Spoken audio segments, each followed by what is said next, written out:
You know what I saw, Shane? I saw the trailer for Sicario 2. You saw the trailer for what? Sicario 2. Did you ever see Sicario? No. Oh, bro, that movie was great. Did you see that, D.I.? No.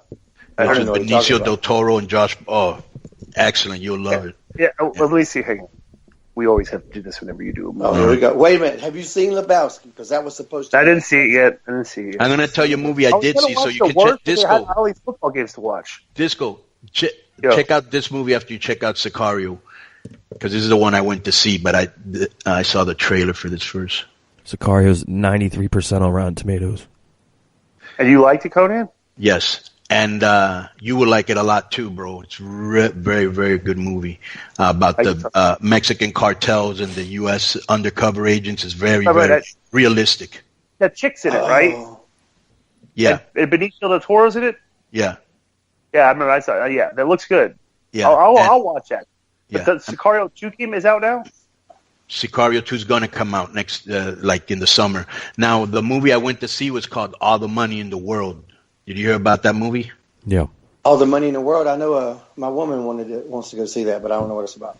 All right. So, you know Ridley Scott, right? The guy that made like Gladiator and American Gangster. I think he did that loud movie you liked, the Black Hawk Down. Was that? Yeah.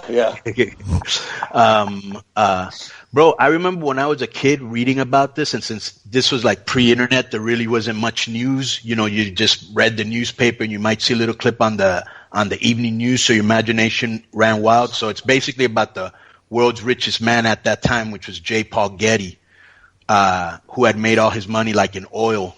And originally Kevin Spacey was going to play the part of this guy, and they'd already filmed him. Yeah. And then when that sexual bullshit came down, they took him out, and they put this guy called Christopher Plummer, who was incredible. I don't know what movie I've seen him, but he was great. And so anyway, so J. Paul Getty, who was the richest man in the world, he learned Arabic, and he went to Saudi Arabia in the 1940s and bought land there and drilled for like 3 years until he hit the mother lode and was filthy rich. Anyways, he was real frugal, and his grandson got kidnapped in Italy, and he wouldn't pay the ransom, which as a kid shocked me. Yeah. Which as a kid reading this, it shocked me. But he refused, like arguing that were he to pay the ransom, his 14 other grandchildren could also be kidnapped. So initially the mafia, who were the people that kidnapped him in Italy, they were getting impatient, so they cut off his ear and they mailed it to this newspaper just to show him they weren't playing around. Bro, there's all these little swerves in it. It's very well acted. The kid that plays his grandson, everybody in the movie is well cast except Mark Wahlberg. I thought he was miscast, but this is something that really surprised me. When I was reading about the movie, you know, all these people are like, yeah, thank God they took Kevin Spacey out, but why not Mark Wahlberg? But why not And I was like, well, what did Mark Wahlberg do? Did you know about Mark Wahlberg's past or no? I don't know. Sort of. Other than Marky Mark and the Funky Bunch? Yeah. He was like a street punk type, right? He got in trouble for like beating somebody up or something. Listen to this. So I'm reading this from Wikipedia. It says, at age 13, Wahlberg had developed an addiction to cocaine and other substances. At 15, civil action was filed against Wahlberg for his involvement in 2 separate incidents of throwing rocks and shouting racial epithets at African-American children. The first incident was against 2 brothers and their sister. The second incident was against a group of school children on a field trip. At 16... It's Hughesy. Hello.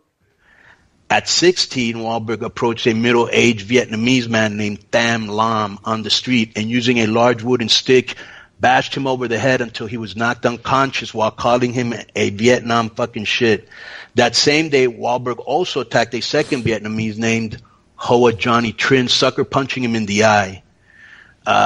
And investigators also noted that Wahlberg, this is awesome, made numerous unsolicited racial statements about gooks and slant-eyed gooks. So he's in Boston, right? Yeah. For these crimes, Wahlberg was charged. Bro, but listen to this. He actually said this. He says they had asked him if he was no longer burdened by guilt, and he goes, "You have to go and ask for forgiveness." And it wasn't until until I really started doing good and doing right by other people as well as myself that I really started to feel that guilt go away. So I don't have a problem going to sleep at night. I feel good when I wake up in the morning. I was like, wow. Did you know that? I knew that there was some, like, assault charges in his past or something, but I didn't know that there was racially, like, motivated stuff. Yeah, I'm surprised this never came out. I've read articles, so it's out, but it's not like one of those big scandals like we're getting these days, you know?